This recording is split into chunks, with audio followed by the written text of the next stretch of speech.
একজন সদস্য সর্বোচ্চ ত্যাগ স্বীকারে প্রস্তুত থাকে। আপনারা গণতন্ত্র পড়েছেন, গণমাধ্যমের ভাইদের কাছে গণতন্ত্র আছে, আপনি ওয়েবসাইটে সার্চ দেবেন, আমরা সেখানে। কিন্তু একটা নয়, কয়েকটা প্রশ্নের নিষ্পত্তি হয়নি। যারা জামাত ইসলামী আর মুক্তিযুদ্ধকে মুখোমুখি দাঁড় করান তাদের কাছে আমার কাছে কয়েকটা প্রশ্ন আছে। তার আগে একটা প্রশ্ন আমি এই করি যে আজকে যে মহান স্বাধীনতা দিবস আমরা উদযাপন করছি 26শে মার্চ, 25শে মার্চের কালো রাত্রে পাকিস্তানি হায়দারা আমাদের এই জন্মভূমির বীর সন্তান এর উপরে ঝাঁপিয়ে পড়লো, হামলে পড়লো, হত্যা করলো, গুলি চালালো পাকিস্তানি সেনা। এবং 26-এর 25-এর রাতের শেষ হলে শেখ মুজিবকে যে গ্রেফতার করা হলো না, উনি আত্মসমর্পণ করে চলে গেলেন, তা নিয়ে ইতিহাসের বিতর্ক কিন্তু এখনো মীমাংসিত হয়নি। তার আগে বড় প্রশ্ন,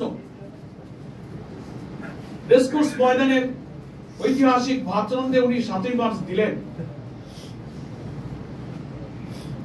বাংলাদেশের ঘরে ঘরে সে ভাষণ বাজানো হয়। সেখানে তিনি বলেছিলেন এবারের সংগ্রাম স্বাধীনতার সংগ্রাম, এবারের সংগ্রাম আমাদের মুক্তির সংগ্রাম। তাহলে সেই দিন তো স্বাধীনতার ঘোষণা আপনি দিয়ে দিয়েছেন, এখন সংগ্রাম আপনি স্বাধীনতা আর মুক্তির পথে ঐতিহাসিক 7ই মার্চের সরাসরি ভাষণে আপনি দিয়ে দিয়েছেন। তাদের ভাষায় একজন স্বাধীনতার সংগ্রামের নেতৃত্বদানকারী ব্যক্তি যখন দেশবাসীর সামনে স্বাধীনতার সংগ্রাম মুক্তি সংগ্রামের চূড়ান্ত ঘোষণা যদি দিয়ে দেন, তারপর থেকে আবার সেই হামলাকারী হায়না পাকিস্তানি শাসকদের সাথে আলোচনায় বসলেন কেন? এই প্রশ্নের জবাব আজও আওয়ামী লীগ দেয়নি। সেই 7ই মার্চের পর থেকে নিয়ে 23শে মার্চ পর্যন্ত আপনি যে প্রেসিডেন্ট হাউসে এহিয়া খান সহ পাকিস্তানি শাসক গোষ্ঠীর সাথে শেখ মুজিবুর রহমান দফায় দফায় কি আলোচনা করেছেন, কি বক্তব্য রেখেছেন, জাতির কাছে সেই ইতিহাস কিন্তু এখনো অপ্রকাশিত ও রহস্যাবৃত আছে।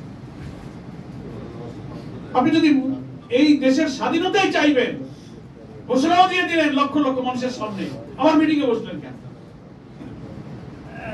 মিটিংয়ে বসলেন কেন? তা জাতি বুঝতে পেরেছে। আপনি বলেন না যে আলোচনায় সমঝোতা করে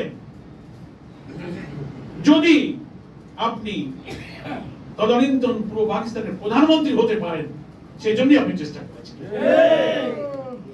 স্বাধীনতায় যদি আপনার লক্ষ্য থাকতো 7ই মার্চের ঘোষণায়, ওই ঘোষণা যদি সিনসিয়ারলি থাকতো, তা আপনি আর পাকিস্তানি এই প্রেতাত্মা হায়নাদের সাথে আলোচনায় আপনি আর বসতেন না। আলোচনায় প্রমাণ করে আপনার মধ্যে কিন্তু কোনো রহস্য ছিল না। দেন আরেকটা প্রশ্ন, পৃথিবীর কোন মুক্তি সংগ্রামের বিপ্লবী নেতা তার প্রতিপক্ষের কাছে কখনো আত্মসমর্পণ করে ধরা দেয়নি।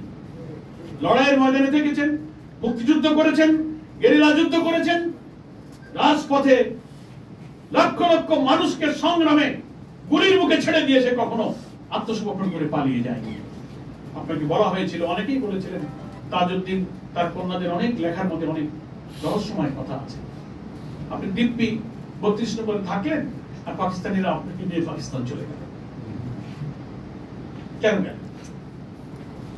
আপনার